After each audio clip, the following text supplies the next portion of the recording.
And with that all said, and 40 minutes past when we intended to do this, I'm going to call this meeting to order of the Strategic Housing Finance Corporation of Travis County, Texas. We will be receiving informational briefings to begin our meeting, and as a reminder to the directors, both here and virtually, that means we cannot ask any questions that are substantive in nature or make substantive requests. We will be merely receiving information. Until we can confirm a physical quorum, which we now can. Yay! So, as the first order of business, can we have a roll call, please, Ms. Honeycutt? Could you state the time, please, and the day again? By my watch, it is 12:19 p.m., and today is June 13th of 2024. President Julio Gonzalez Altamirano. Present. Vice President Jan Winning. Present. Director Jalete Becker. Director Keisha Prince. Here. Director Lisa Reams. Director Rebecca Weber. Here. We do have a quorum. Wonderful. Is there anybody signed up for public forum or citizen communication? Not that I'm aware of. We will move on to discussion items, and we'll begin with the director's report. Excellent. Well, welcome everyone. As I think everyone knows, this is our first meeting, and in fact, our first day in our new office. It is a little bit like that first night when you're moving into a new place and you don't know where the toothbrush is and you're eating off of cardboard boxes, but you're really excited about the future. And so thank you all for your patience with us with the temperature in the room today. We will try to move it along, but very happy that you're here. If you need the facilities, they are across the lobby and down the hall. Feel free, and if you find yourself overheating, feel free to pull up a chair to the portable heater to cool down briefly. So we're today going to have an update from CBR on the work they've been doing on planning for Rosemont Tenant Investment Program. Excuse me. We will look at a mid-year budget amendment, discuss potential revisions to our workforce housing term sheet, then talk about a couple of HR policies, both situational leave policies, some of which the board had asked us to look at, and a mobile phone policy. We also do have an executive session for ILA, and actually on the agenda is also the option of discussing personnel in that executive session. I know we may juggle the order here a little bit to accommodate our guests who we appreciate hanging in with us.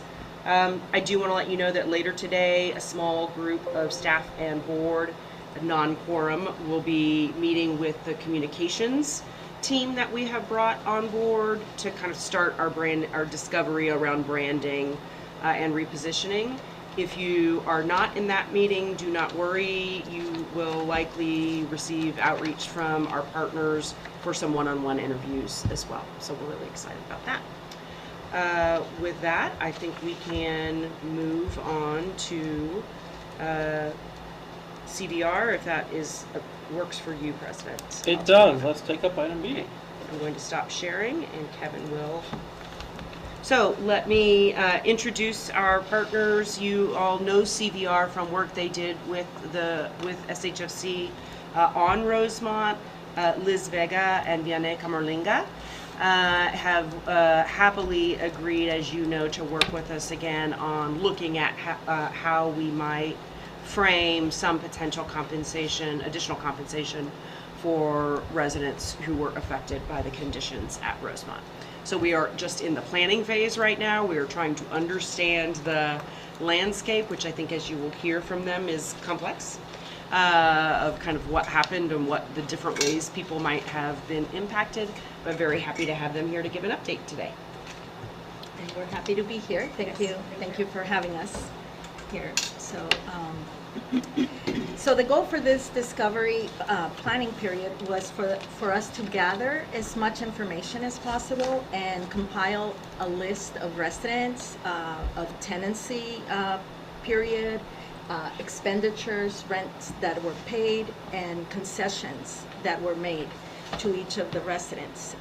CVR was hired in August of 2021, and when we were initially hired, it was to provide relocation services to 39 residents that had received notices to vacate.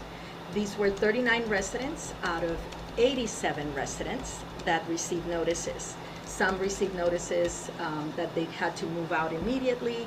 Others didn't have to move, and the repairs could be done to their units because they've been affected by Storm Uri.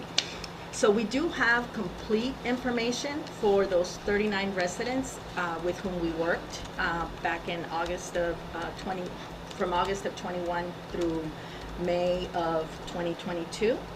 And what we've done over the past month is gather as much data as we could. Over the past 2 weeks, we did receive from BASTA the information on the tenants that they worked with, as well as contact information. So our number from 87 grew to about 127. We also requested rent rolls from Capstone, and from Capstone we received about 20 PDFs. Each PDF was about 120. They range from 96 pages to 120 pages. So it was not the best, the most easily managed format for us to review this information. And Diana has requested the documents, the rent rolls, in a different format. To give you an example, some of the, we only asked for the rent rolls. We wanted to see who was there during that period, and what we received were, vacancies that were, we received a lot of information, vacancies that were there, delinquent accounts, concessions made, which we did need, but it's all over the place. So what we had to do was convert those, rather than waiting for the report, which we will get from Capstone. We will get a report in a spreadsheet, in an Excel format, and they can just customize the report for us with the information that we need. But we wanted to have something to present to you, so we did convert those PDFs into Excel spreadsheets and just gather the information that we thought pertained to this project. And so what we built from that was, we're looking at the period from August of 21st through April of 2023, which is right when the sale happened. That's what Capstone provided to us.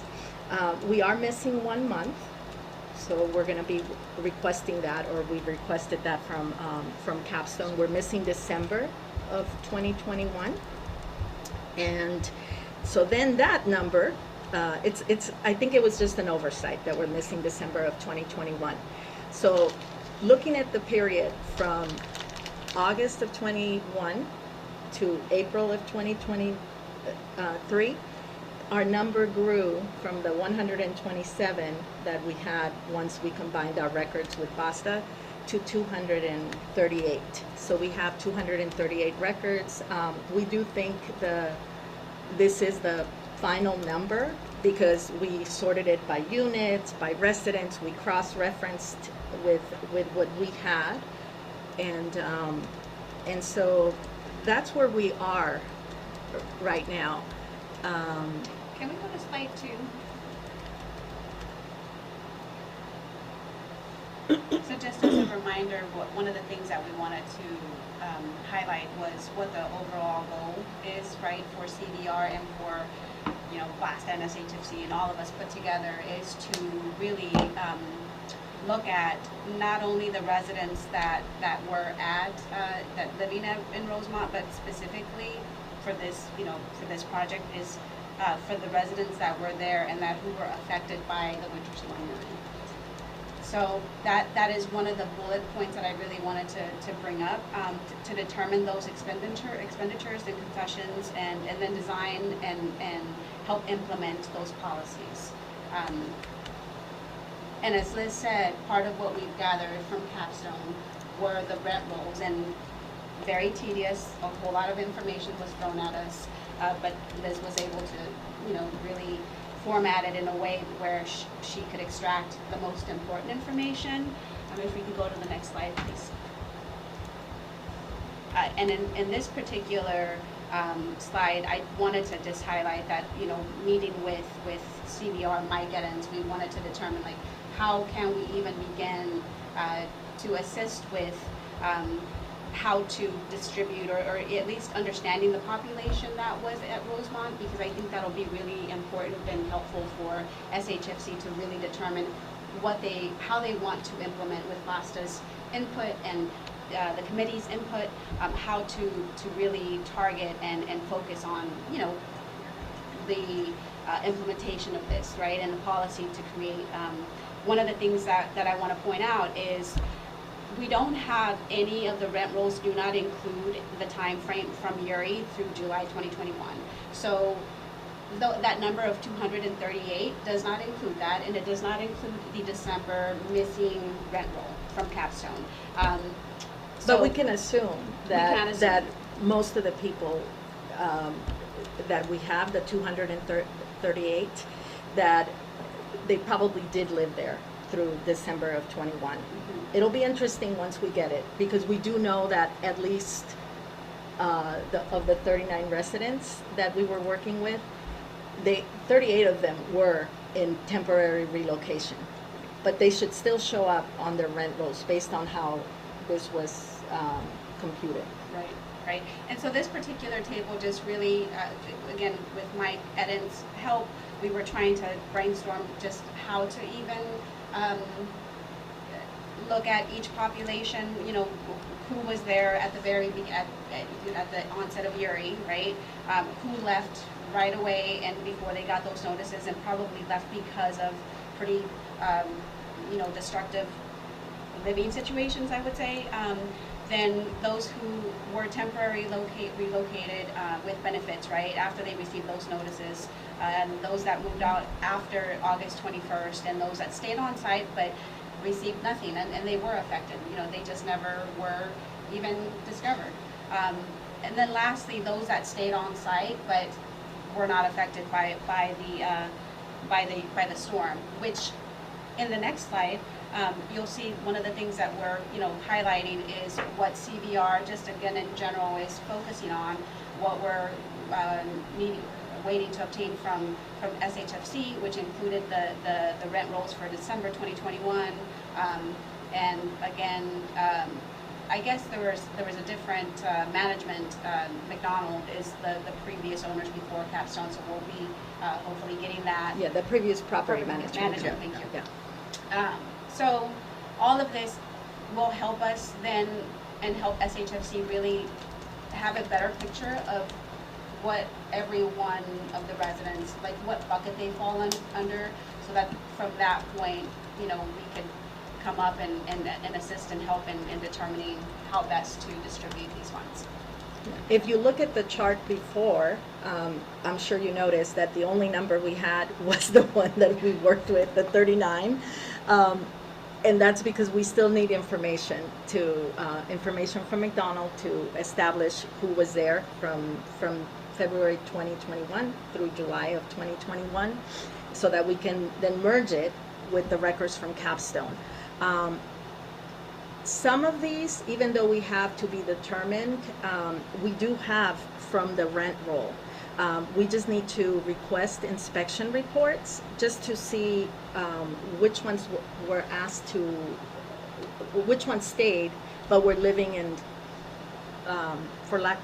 in substandard conditions because they didn't have walls, which ones stayed and maybe they didn't have any complaints and stayed, or maybe we never heard from them.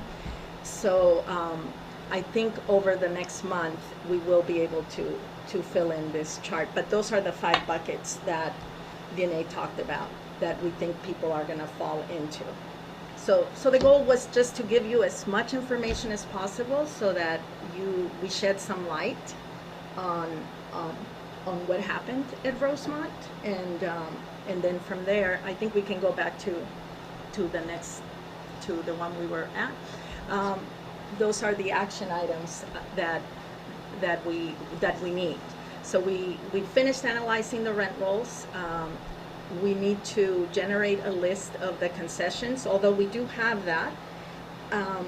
Our feeling is that it's not completely accurate, because when you add up the numbers of the rent concessions that were made, we do have memos from the time that we were working at Rosemont, where free rent was given to residents for 3 months, and the numbers don't add up to what we think they should. So I think some of the rent concessions, either we didn't read them correctly because we're not experts on reading rent rolls, or they were just not put into the accounting of the reports that Capstone gave to us. So when we get the next report from Capstone, we will cross-reference with that. And the final step for us will be to brainstorm a policy. Is there another slide after this? There is, right? There is one more. One more slide, yeah. And come up with that theory of fairness that that President Julio. See, I changed it because you're not wearing the sign. You messed me up. I don't like to draw attention to myself.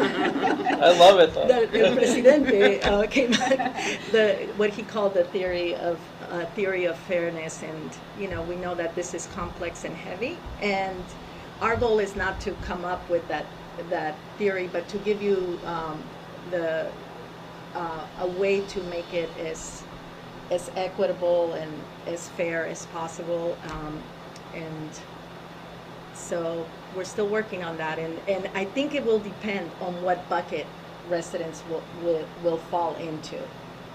That's what we think right now, but we're going to give you all the data, and then it'll be you, along with the work that Basta and the tenants at Rosemont and the steering committee did. You guys can decide whether you do like a straight across the board or you look at the different buckets.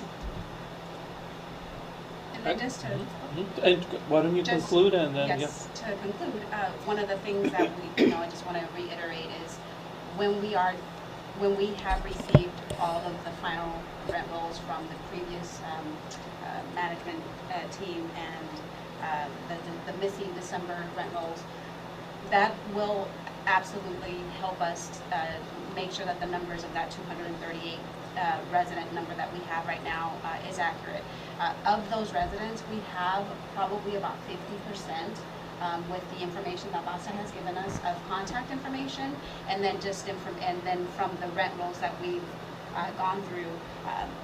But of that 50%, we don't know how accurate those contact numbers are, right? So we will be looking into the other, the rest of these residents, and for anyone who we're not, the contact information is not up to date, then we'll obviously have to go and do some research on that. But just, we are well on our way to being able to reach these residents.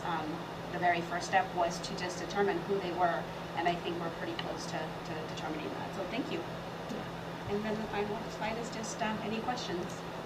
Does staff have any additional comments they want to make on this presentation? Good. I think just no such luck. No, I think just I think one of the big takeaways is that the total number is perhaps higher than we thought because of people coming and going during the period, and we are sure that some people left before, as you say, before July of 21st. So, I think good for us to know, and then makes it maybe a little more complex, I'm not sure, to figure out how we think about what compensation might look like. I mean, this is one part of, we still have to get the data from the original property manager on site, and I think it is something that is echoed in other areas. We have lots and lots of data requests right now, so that is certainly a theme. of the 238 residents, what you're saying is completely true. Of the 238 residents, for that period, we looked at how many months they were there. So we were looking at 20 months. More than 100 were there 20 months or longer, reflected as paying rent. But there were maybe 20 that were just there for 1 month, and then another 10 that were there for, so under 30 that were there for 1 or 2 months. And that's just during that period. So we can, our hypothesis is that when we get the rent roll from McDonald's, we will have a few more that we're going to add, but those probably left even before the notice to vacate was issued in July.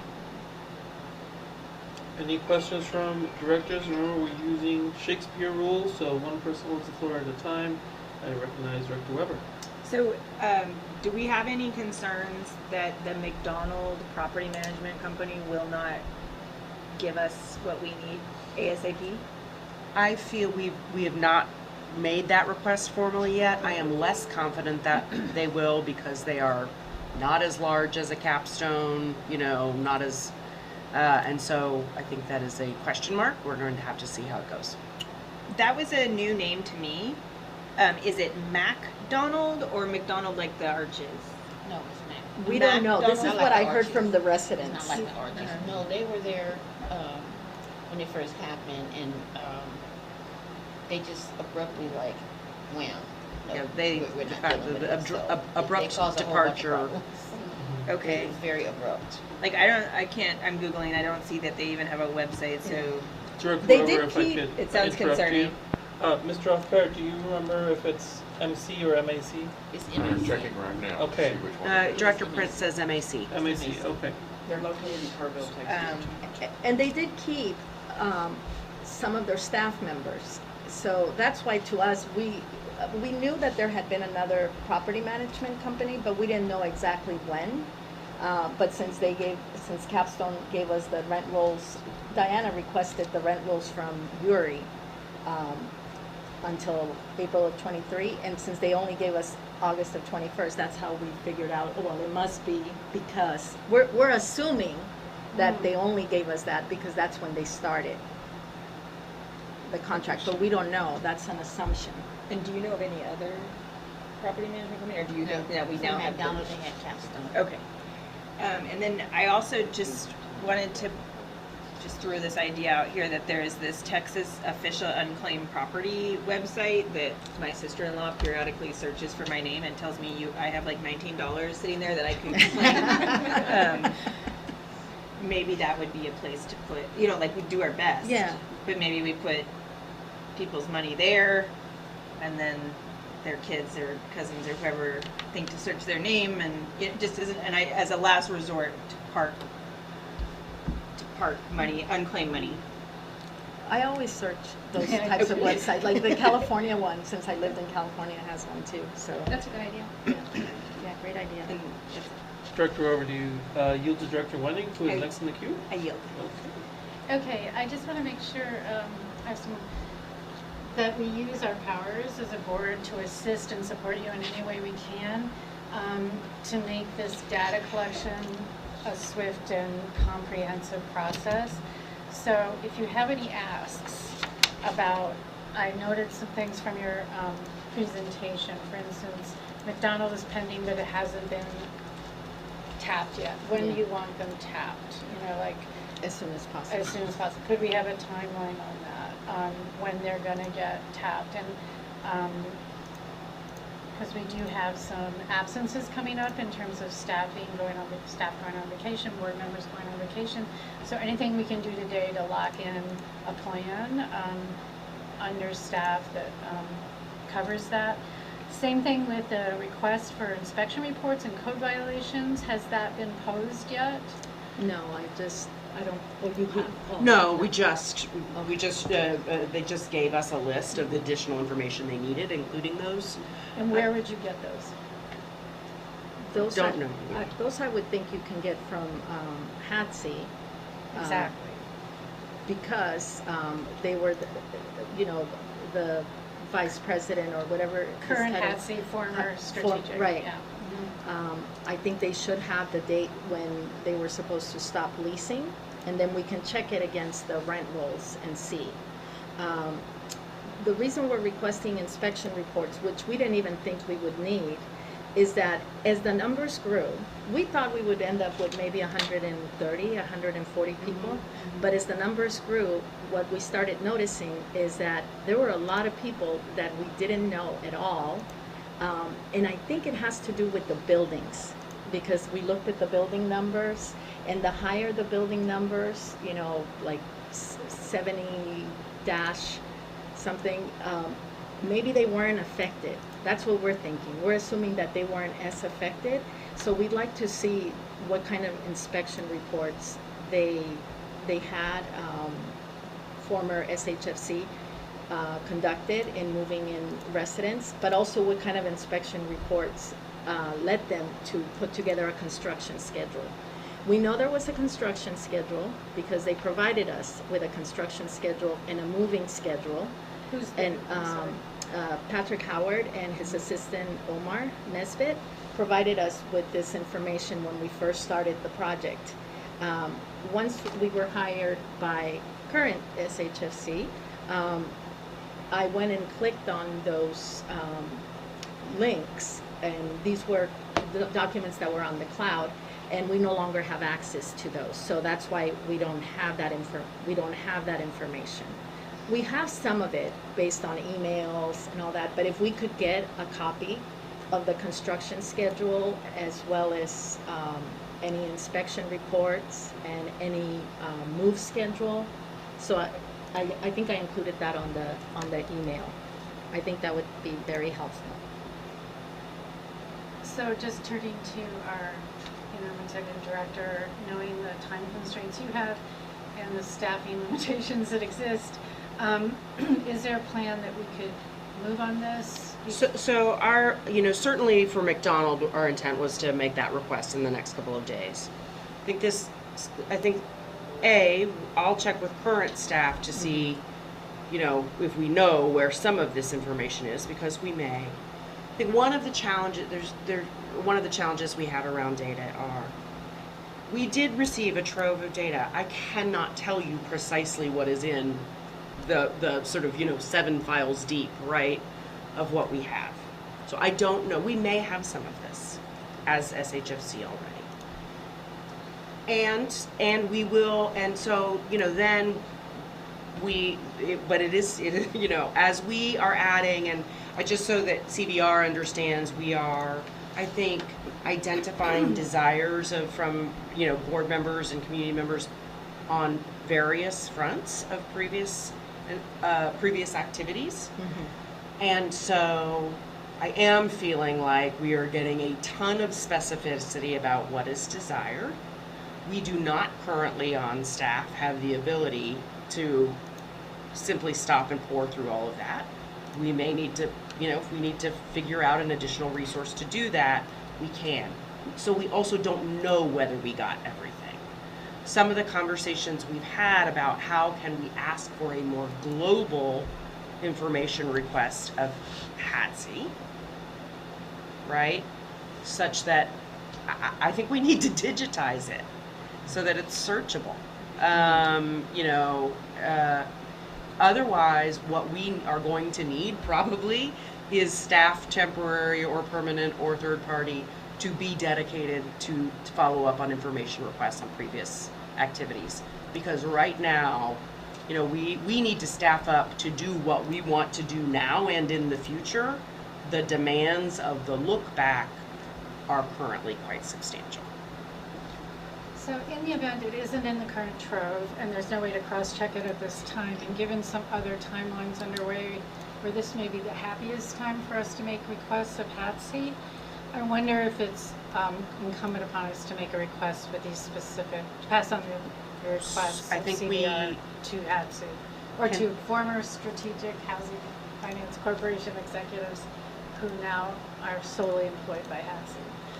Well, HATC was our contractor. HATC was responsible for keeping our records, so I think the request is to HATC. So certainly we can combine a broader request with, you know, more specifics. I want to maybe defer to the president about how you want to manage agenda and I feel like some topics that are overlapping here a little bit.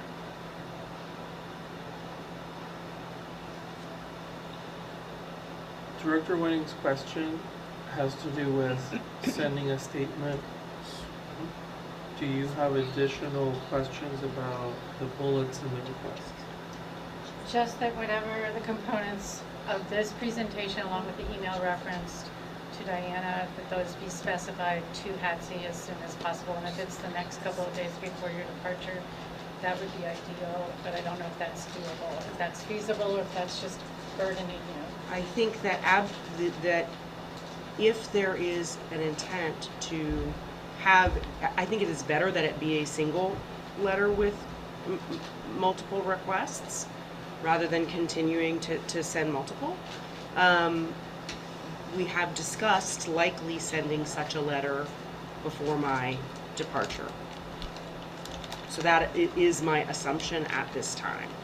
But know that this is not the only one pending that we have, and so I want to, you know, before saying we will send, whatever we do, we will send all of the, and I'm talking more about the inspections, et cetera, the more detailed.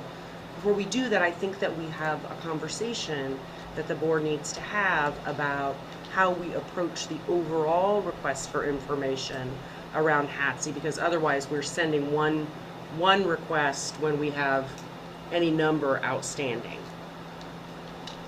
Yeah. I defer to your judgment on that. That's fine. I think this, the sense I got from the board from previous discussions, and we're going to dive into it in more detail, is we're going to send one comprehensive information request. I'm moving out of our home. These are the possessions I need you to send me. Type letter, and I think we can consolidate it. I just want to make sure before you yield the floor to anybody that also may have questions that you have heard what you needed on this one, which is, yes, we are going to send a request very soon for both this particular subject and ILA related subjects.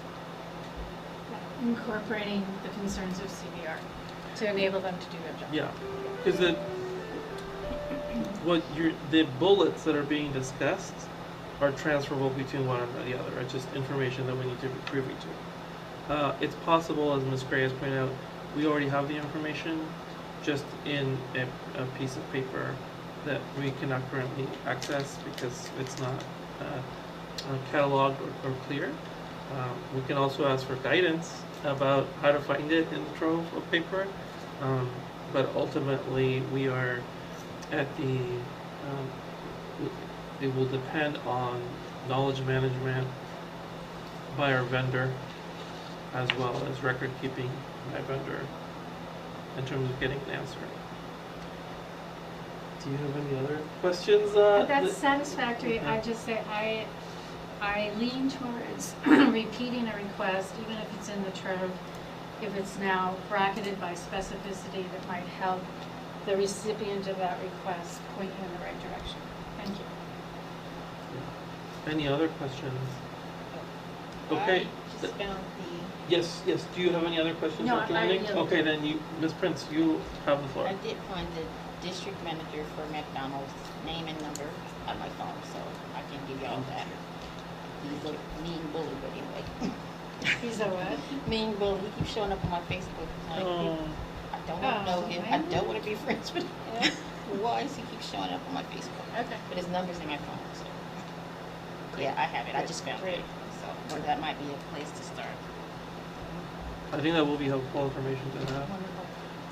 Director Prince, do you have any additional questions? Okay. Seeing no additional questions, I think our conversation on this item has completed. I will say I'm very grateful that you were able to begin to create categories as well as to start filling in the different categories with numbers of people. It's a tricky situation. It's every row of data is a person or a household. We want to compensate every row of data that is a person or a household. We are likely to have imperfect systems and imperfect information.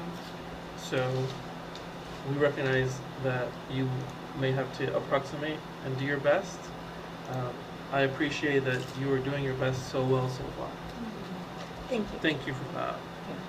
And with that, that concludes item B for discussion, and you may go and invest your labor in other important purposes now. Just looking at where we are on the timeline, We will, thank you. what I would like to do is hear C and D, which are our major substantive Correct. staff-driven items, then go to executive session, and which would be our ILA discussion, Mr. Marks, thank you, and then return and do additional employee leave and mobile phone policy if time permits. Does that sound like a reasonable plan, Ms. Gray? It does. Okay, let's be swift, crisp, and focused with C and D. Let's take up mid-year budget amendment first. Excellent. Board members, you approved last fall an annual budget for HATC of about $1 million, it was with the help of then HATC staff before we separated operations, a budget of just over $1 million for this year. That budget, as you likely recall, funded joint operations January through March, where we were still essentially buying services from HATC. And they were allocating costs to us, although you brought me on as interim in January, and that also was being paid through HATC's infrastructure. As of April, we made the switch to independent operations, but also then began to look at what we wanted to build in terms of our infrastructure to do the work. The existing budget was based on a couple of assumptions. Very modest growth, so it allowed, I think, for an executive director and 1 to 2 new positions. But it was also based on a lot of allocated cost from HATC, which as we've looked at it, generally, we're not achieving that economy of scale as a startup. And so the budget that we're presenting to you today as a proposed amendment contemplates both significant growth and what we think is some just right sizing of assumptions. So the proposed budget amendment would be for almost $2.2 million. That is, as a reminder, budgeted against $3.7 million in projected revenue. The primary change here is that we would add 9 FTEs gradually over the course of the remaining 6 months of the year. There is some significant one-time expense as well. As you know, CVR is one of the consultants we brought on to help us address our sort of multiple priorities at one time, and we are sitting in one of our other sort of one-time expenditures just in terms of startup costs of setting up office, etc. I do want to note that I think relevant to the presentation you just heard, this budget does not include any direct reimbursement to former Rosemont tenants until we know more and have a better sense of policy. That is not in the budget per se. We do have funds set aside, as you recall, but I presume that would require another budget amendment if and when the board is ready to take action. So just in terms of process, we have been working on this for some time and started the conversation in Governance, Finance, and Administration back in May, and have had a total of 3 sessions where we looked at the draft budget, both the largest categories of personnel, contracts, and consulting, and then the remaining budget schedules. We also have had consultation with the HR committee, since such a big part of this budget and where our budget will be in the future rests on not only our staffing pattern, but our benefits packages, et cetera, as we were developing those. So we have our session today. We do have a Governance, Finance, and Administration meeting next Friday. So our hope would be that we would hear feedback from you today. We would incorporate some of those changes, have an additional opportunity to consult at GFA, and then bring this back to the board for a vote on the 27th. So as I said, one of our largest categories is salaries, payroll, and benefits. Now, this category is actually less a percentage of the budget than it will be in future years because we're going to be gradually hiring. So it is really prorated cost of the 9 new FTEs. In your package, we do provide you with sort of some salary bands of how we're thinking about the various levels of salary. I think as a policy decision, we're proposing a $25 an hour minimum hourly rate paid by SHFC. We don't currently have anyone at that rate, but as a baseline, that is based in part on some data from the MIT Living Wage Institute. It talks about what it takes to live, and that is as a single with no dependents in Travis County. I will tell you that our benefits package is, our benefits and taxes are significantly more expensive than we hope they will be in future years. We are both small and we don't have history, so our first year out to get health insurance, it is quite costly. We have also added a performance incentive and recruiting line item to the budget. That will be something that we will need to develop policy around going forward, but to give both me as an executive and the board something to work with for the next several months if we wish to structure incentives. I'm gonna, President, would you like me to go through all of these and then take questions, or? I would like you to go through them quickly Thank and you. then take questions. Yes, ma'am. Consulting and contract, this is perhaps the largest increase. We still have committed, if you will, within this bucket, $250,000 for consulting. That there are many candidates for how we might utilize that, but this includes our communications work we're doing, our portfolio review, the work that CVR is doing on Rosemont, and of course, I think it was not initially contemplated in the budget that the interim executive director, would be a contract engagement rather than an employee. So that's one of the reasons it's a bit higher. Office operations, this is day-to-day keeping the lights on. We go from 40,000 to 125. Biggest part of that is rent and utilities, and the furnishings that you see around here, and the additional things we'll need to add to really be up and running, about $30,000. Computer and software expense, and this is largely, new equipment for new staff, and some of the tech that you see around here to facilitate our meetings. Organizational advancement is one of our more discretionary categories, so this really includes the things that we don't absolutely have to do day to day, but allow us to improve the organization, make sure we're providing professional development for our staff, and advancing relationships in the mission of the organization outside of the day-to-day. So communications, sponsorships, events, out-of-town travel, etc. I will do in this category in particular, and you have the detail in your package, want to note that we have really tried to provide estimates or line items for both staff and board. We have set aside travel dollars, training dollars, conference dollars for staff. It's fungible. We can move between that if we need to, but I want you to know that this budget does take board development seriously as well. And with that, I will pause and take questions. Questions from directors? I have a comment. Yes, Director Weber, you have the floor. Just that I have seen all of this as it's been rolled out at GFA. Keisha has seen most of it. What you missed last week was pertinent to the last slide there. I did laugh that at the line item of $15,000 for us to throw an event, but I love and how ambitious it is. And I know that's not going to happen this year, but maybe we will in future years do something real big around something. So anyway, I'm really happy with it. And all of my questions were answered. I'm done. Yes, I yield.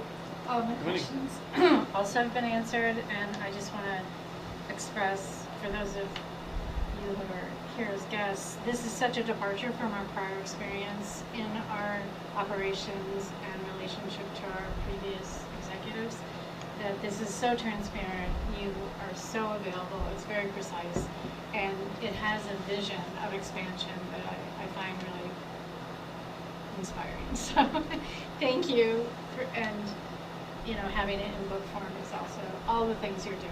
I just really appreciate it. Thank you. No questions. Any other questions? Seeing no questions, then I have a quick. I have a Oh, couple oh, questions. yes, Director Becker. Okay. You have the floor. Okay. So if we staff up with these 9 staff, does that replace Hilltop Securities, or is that still a subcontractor? It would not necessarily immediately replace the financial advisor. I think as we, first of all, I will say we have so much work to do around policy and systems. I think that internally, the initial months at least of that team, I see as focused on that, as well as the pieces that Hilltop is not doing, which is what we've talked about in terms of underwriting to the developer, right? Thinking about the deal in the context of the geography, etc. So I think that we certainly as an organization will have an opportunity to think about how much of the financial analysis we want to do solely in-house and how we utilize our third-party consultants. Right now, of course, we are leaning very heavily on them. And I would like us to be in a place where that is more of a strategic decision and less one about not having the capacity. Yeah, I mean, the big thing is I do not have any clue how much work is Hilltop getting 40 deals that they review a month and then bringing 2 to the board. I don't, so to go to hire all these 9 staff might be incredible, but I have no understanding of how much work gets done before it gets to the board, number one. And then like questions I have on all this construction and insurance and everything else, they just don't get answered. I think it's because we're understaffed. So if we go hire these 9 people, I mean, I'm not sure the senior manager or the analyst planner 2 is going to be calling the 3 references of the general contractor. But if they are, that's what I want to know. Who's doing what? So whenever it gets to us, the directors, for a vote, we know it's thoroughly vetted.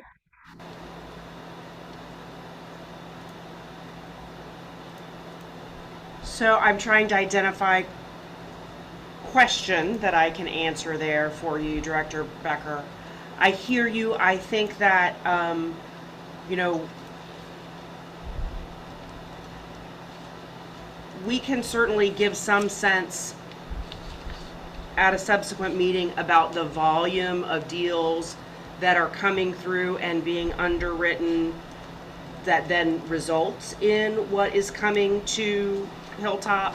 Remember that they are also advising us to some degree on our existing portfolio when we have questions about structuring, etc.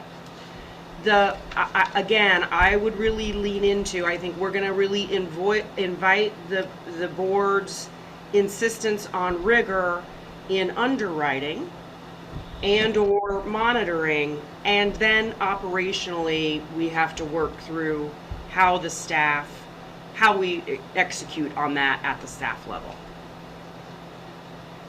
So here would be my question. So clearly I'm going to be hyper-focused on this construction and vetting of developers and GCs and all the stuff that seems to be, like I said, a blind side, a black hole hasn't occurred. So if I send you all of that, Diane, can you review the staff that you're proposing? Maybe it's a different staff member, a different title, because I don't know what these 9 people, what their job duties are, but I want to make sure these things are getting done before they get to the board for vote. Is that the best way to communicate, Diane? I send it to you and you're like, okay, this makes sense. Let's have this person do it. Or does it go to Julio? If Director Becker, if I could take the floor for a second, because I think what you're saying is, who would do, if we were to pass a policy on vetting the GCs of partners, or partners' records in terms of construction management, in the envisioned personnel chart, that would be the responsibility if such a policy exists of the executive director, the director of real estate, and the analyst tasked with, as you said, doing those calls. So that's kind of how the organizational chart gets at what you just mentioned. We might want to have a discussion now about the positions for the under the director of real estate having different needs. But interestingly enough, that was going to be one of my comments, which is, why don't we, this seems like the right FTE count. This seems directionally the right thing. I'm very curious to see what the DRE, the director of real estate, says their needs are once they get here and they start hearing some of our policy areas. And so one way to think about it is, we would not be voting on saying hire these people. We're voting on these are the FTEs available. But the kind of next step in the real estate organization that is relevant to your question is the director of real estate. And once they get in, much like Ms. Gray has come back and said, this is the budget that actually makes sense, the director of real estate will convey to the executive director, given what I'm hearing, here's the peers and junior staff that I need. I think that's kind of how that's going to end up working out. Does that address the construction quality concerns in terms of where a capacity for that will come from? Not quite. So I do understand that as directors, we really just set policy that the staff then goes and they're the boots on the ground.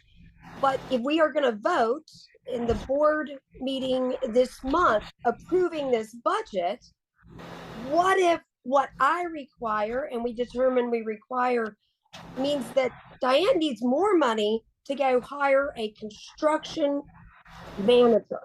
And then we voted on this budget without all the information, and we didn't budget enough money. That's what I'm trying to get at. If you want to make an amendment to add a construction analyst to the budget, that could be a discussion that you may entertain. Also, yes. But I think that the one thing I'm trying to convey is the analyst two positions, and this might be just it depends on what exactly do you envision. Are you saying you want us to have a person that goes on site all the time? Because that might be better taken care of through a consultant, because it's not a 40-hour a week, 50 hours a week job. You are correct. I believe it's a consultant. I don't believe it's on staff. And therefore, that would be my thing. If we're handling issues on the front end, we might have a whole lot less issues on the back end. But let me rephrase that. We will have less problems on the back end if we worry about the front end. I guarantee it, having done this for 20 years. So I do believe it should be a consultant. From what I know right now, I can make an amendment and tell you what I believe we need. But part of my problem has been trying to figure out what in the world we have in the first place. That has been, sending questions, and I'm not sure who answers them. Is it because we only have 3 staff? And as we just saw with Rosemont, we've got so much data behind us that we don't have time to review. Kind of hard for me to figure out really in an educated manner what we need, because I'm not sure what we've had or what we're lacking.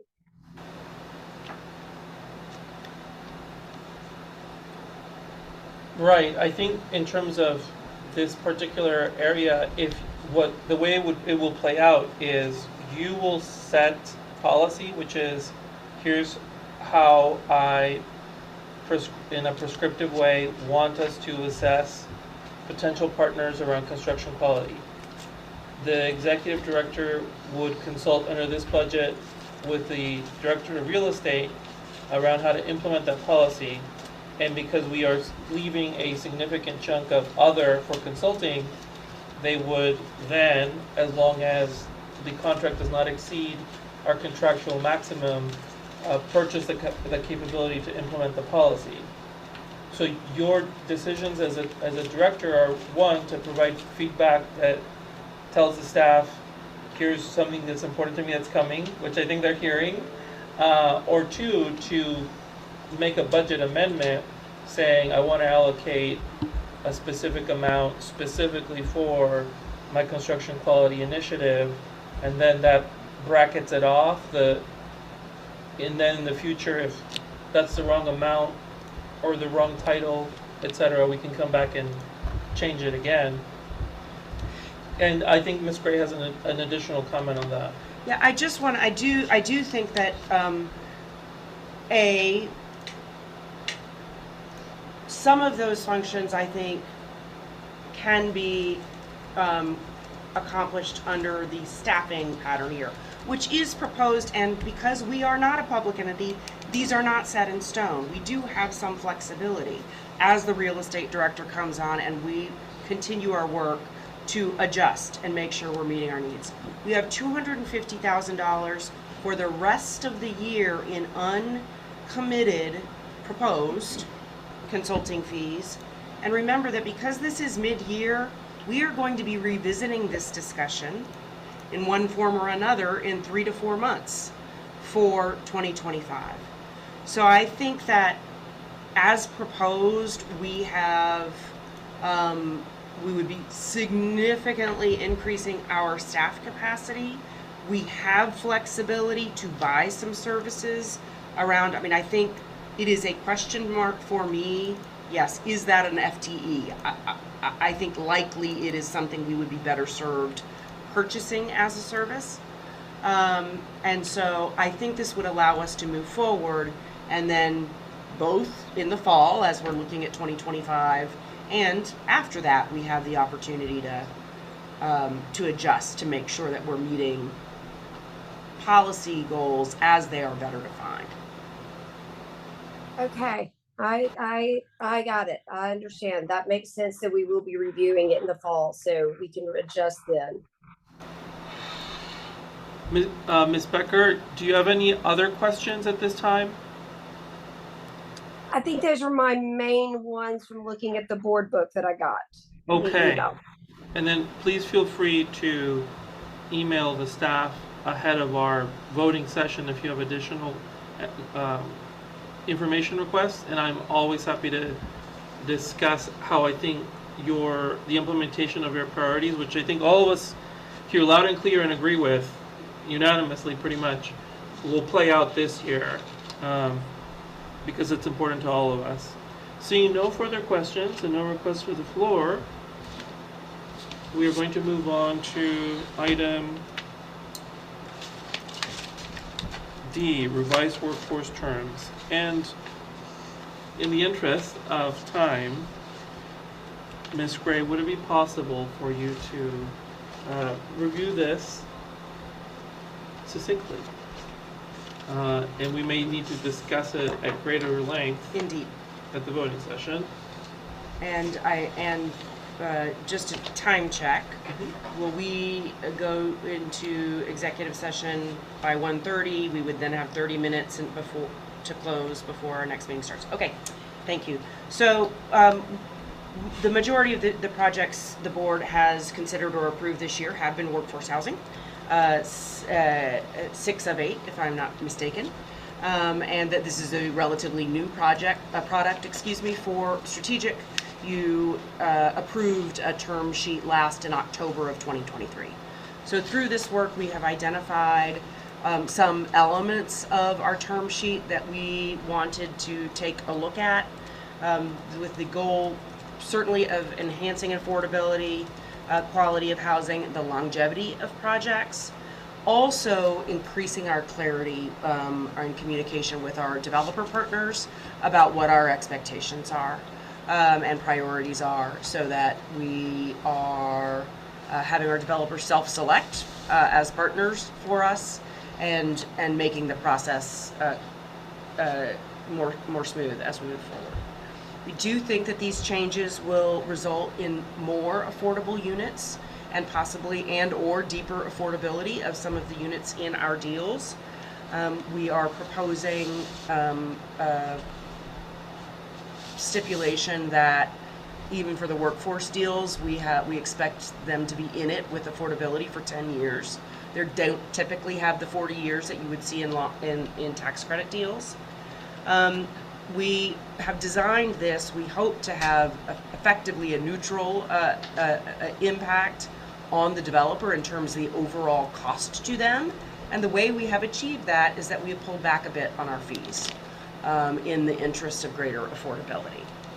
So we think we may have fewer deals going to underwriting, but that we hope that more of those will go more quickly, and that probably as we do a retrospective, our percentage of closed deals will be higher than had we not done this.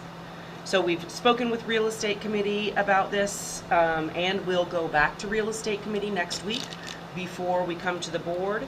Want you to know that we are working with Hilltop on this, and one of our next steps is taking this term sheet and essentially applying it to a couple of deals that have come before the board before, to see what the impact would have been, both on our fees, but also on what would the developer have had to do to kind of get to the affordability level, and making sure that we are not having any unintended consequences on net cash flow, etc., long term.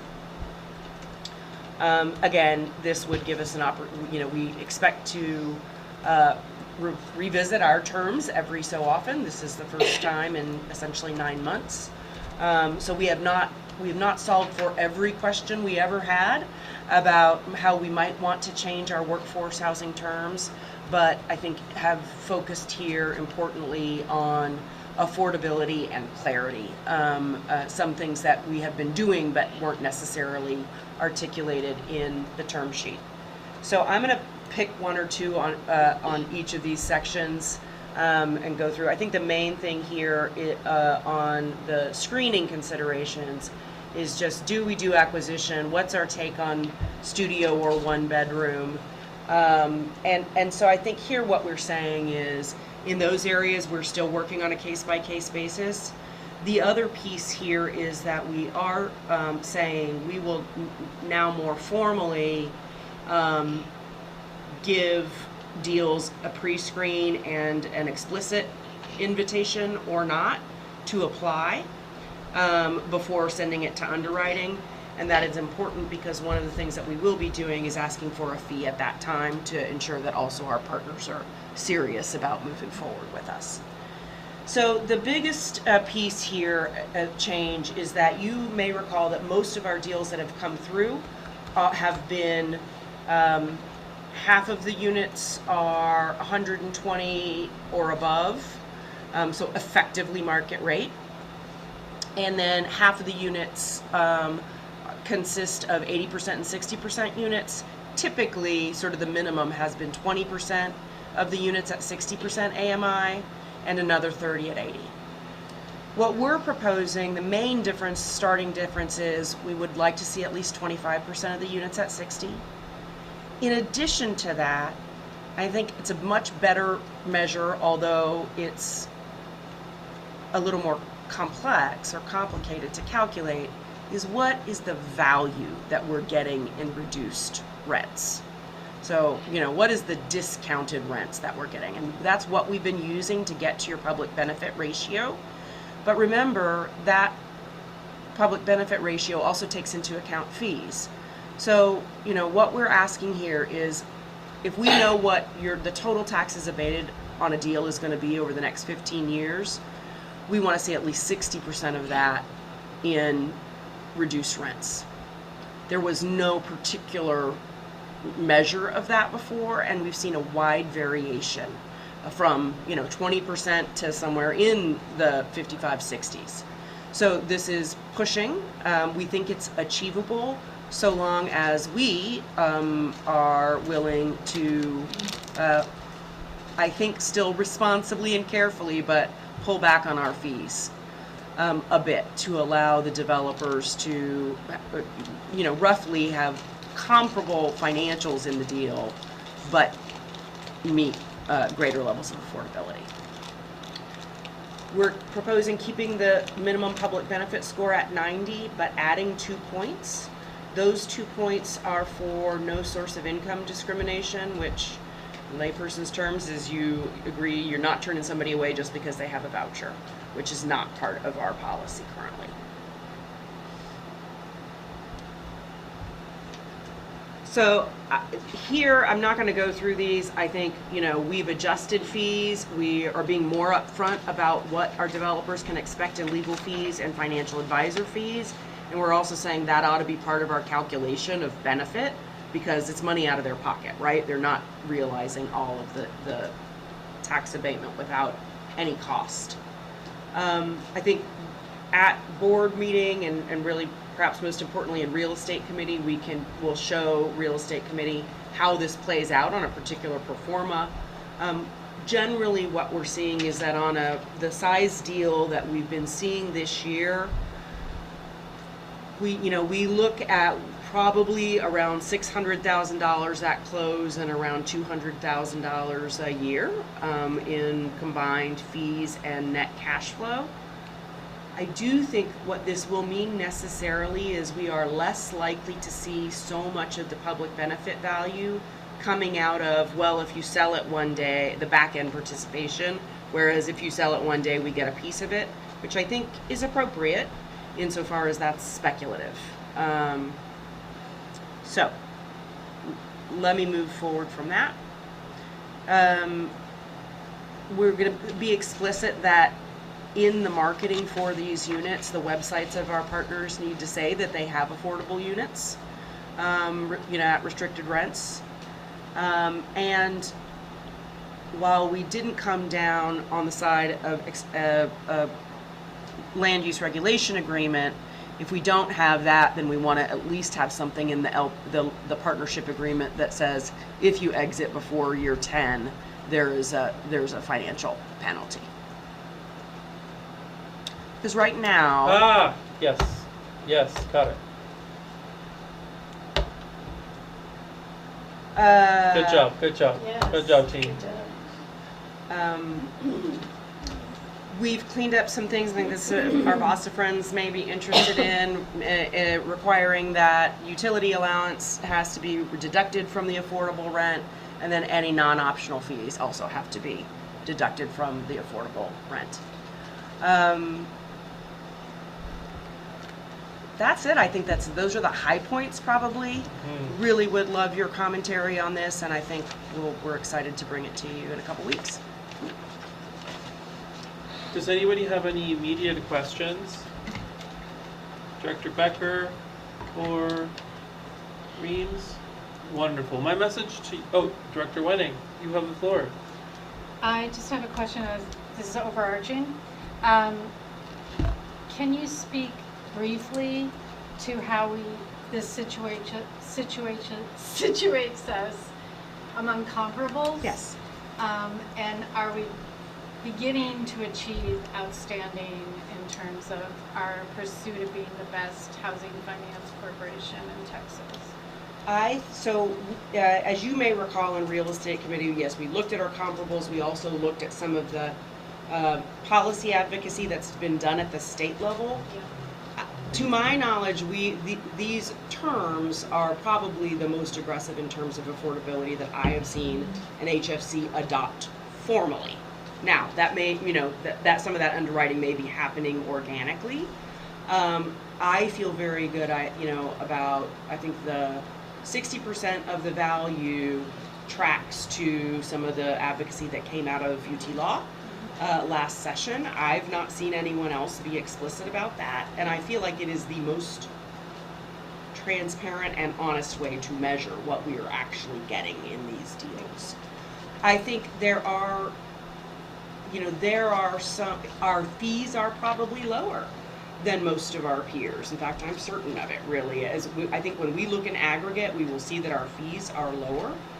We're doing that to, in the interest of affordability, and we hope quality and the longevity of the deals as well. I will say it is plausible that whenever you roll something like this out, I'm sure we will have some reaction. We have been socializing likely changes with our partners over the last several months. That's a little different than someone, actually responding to the term sheet. So, we'll see what happens, but I think there are a few areas we're not going hard on yet because we're not sure we have as good of a handle on it as we want to in terms of the impact. I feel like it's very defensible both from a policy and advocacy standpoint and from the standpoint of the developers and the bottom line. If someone just doesn't want to do more affordability on principle, they might not be the partner for us. Thank you. Have you completed your questions, Director Wedding? One more thing. Okay, one more thing. Just, if you could continue to look at, in the construct of a workforce deal, which I know is not the only deals we'll do in the future, and it has these limitations to make it pencil. There are fully half of our board members at 50% or less AMI. And so we're watching and we appreciate what's been done, but if there's ever another aspect, I won't be in the weeds like you are, that you can bring to our attention about how to address that. Deeper affordability, always speak to us. Right. That's a question and a request. So I appreciate you saying that. I think that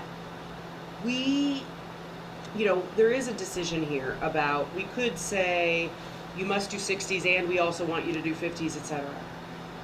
I will say the easiest way to get to that 60% of value is go take your 25% at 60 or lower, make some of them 50% or add a small number of 50%. I got you. So I think we'll be pushing that, but I think it's a good question about, we may eventually say, look, we just got to have some 50% units in there, or, as a threshold. That's something we can keep thinking about. That's exactly what I needed to hear from you. Thank you again. I'm done.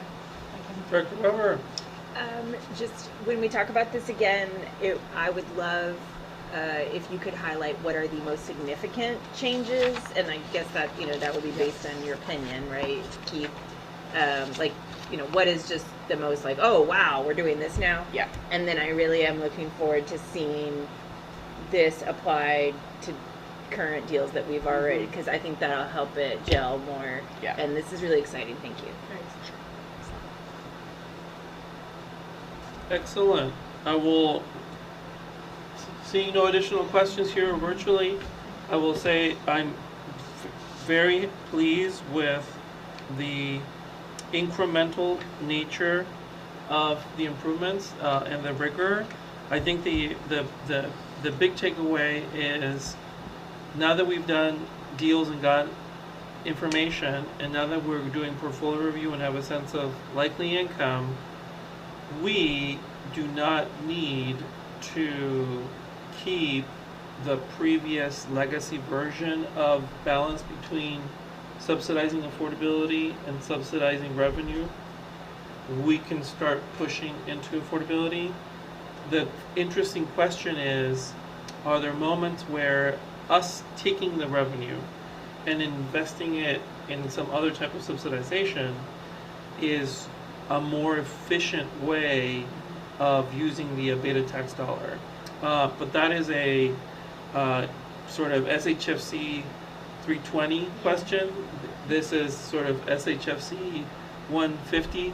but I think that we will get there together.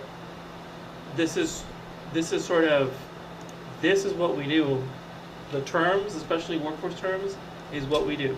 So we will spend some more time on it. It might sound repetitive, and I really appreciate Director Weber, you asking for a specific information product to help your decision be better. Given that, today, unfortunately, our friends' additional employee leave policies and mobile phone policy will not get a chance to shine, but we will pick them up, I think, at our full voting session. It will be appropriate, and I expect that we will likely be ready to vote.